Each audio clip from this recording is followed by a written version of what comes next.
क्यों भगवान शिव आभूषण के रूप में सर्प लपेटे हैं।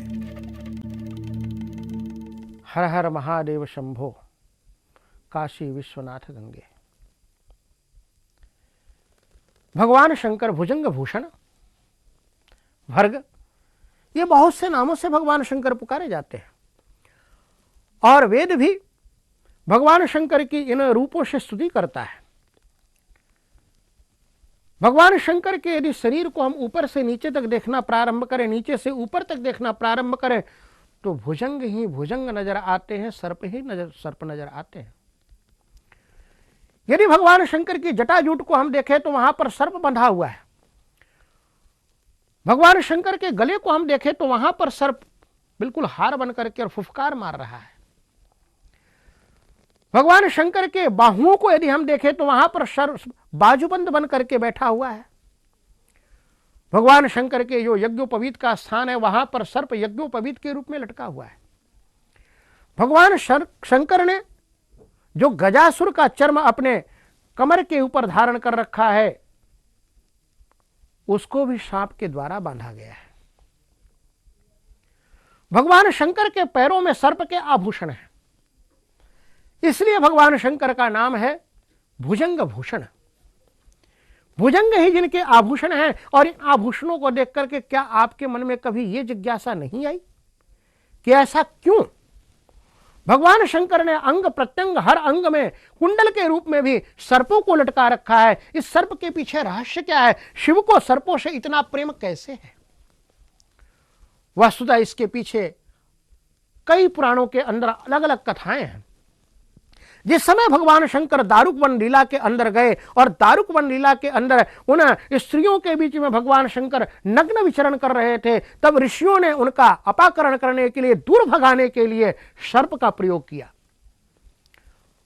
उस सर्प से भगवान सदाशिव डरे नहीं और उन्होंने उस सर्प को उठाया और अपना आभूषण बना लिया। ऐसे तो बहुत सी चीजें वहां भेजी गई, पिशाच भेजे गए, मृग भेजे गए, लेकिन उन सबसे शिव वश में नहीं आए, क्योंकि शिव सबको वश में करने वाले हैं। जो सबको वशीभूत करता है उसका नाम है शिव।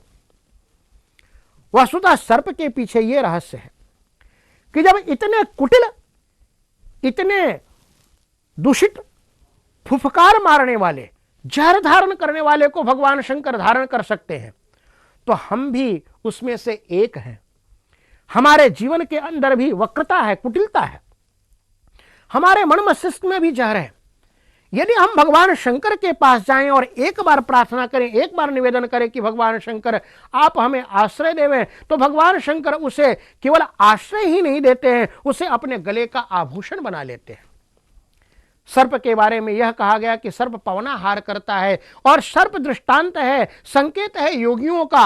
योगियों की योग साधना के अंदर संलग्न रहने पर भगवान शंकर ही उनके आभूषण के रूप में धारण करते हैं। भगवान शिव योगियों को अपना आभूषण बना लेते हैं, अपना अंग बना लेते हैं। इस बात को बताने के लिए नरहरि योगी ने लिखा है कि भगवान शंकर के गले में जो लटका हुआ सर्प है वह केवल तक्षक नाग नहीं है, वह शेष नाग नहीं है। वस्तुतः भगवान शंकर के अंदर जो नाग है उसका नाम है शेष, और ये शेष की सैया पर भगवान विष्णु शयन करते हैं और शिव उसको आभूषण के रूप में बना लेते हैं। वस्तुतः सृष्टि को बाधित करने के बाद जो परम तत्व बचता है, उस परम तत्व का नाम है शेष, और इसलिए भगवान शंकर उसको धारण करते हैं।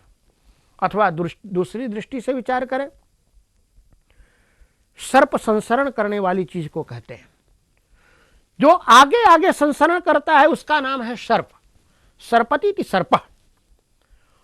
और सर्प के अंदर विशेषता है कि वह धीरे धीरे सरकता है, उसके पैर नहीं है और बिना पैर के ही वह आगे आगे बढ़ते जाता है, आगे आगे बढ़ते जाता है। ये संसार वस्तुतः एक चेतन के ऊपर आरूढ़ होकर के और आगे आगे बढ़ते जाता है। ये संसार ही सर्प के रूप में है।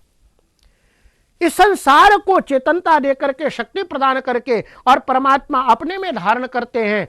इसके नष्ट होते हुए भी जीव के कल्याण के लिए इसको स्थायी के रूप में दिखाते हैं। इसलिए भगवान शंकर अपने अंग प्रत्यंग और सारे शरीर के ऊपर आभूषण धारण करते हैं, सर्प का आभूषण धारण करते हैं। इसके और भी विषयों रहस्य शास्त्रकारों ने बताए हैं, जो समय समय पर आपको प्रकट होते रहेंगे और उसका आनंद आप उठाते रहेंगे। ओम शांति शांति शांति।